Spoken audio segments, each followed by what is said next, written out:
Welcome back to the channel, guys, and as per usual I shall get to it. So again, another meal sketch from this morning.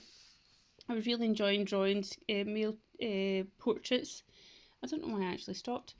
And yeah, it's a different kind of proportions and where the different kind of lines for the features would go, and also the what's the word, the outcome essentially. It completely changed how I was looking at different features and how best to approach it. So sketch number 1 took 3 minutes, and number 2 and number 3 took 2 minutes each. I'm really happy with the overall results. I applied the usual geometric and observational methods along with the good speed and creating the feedback loop.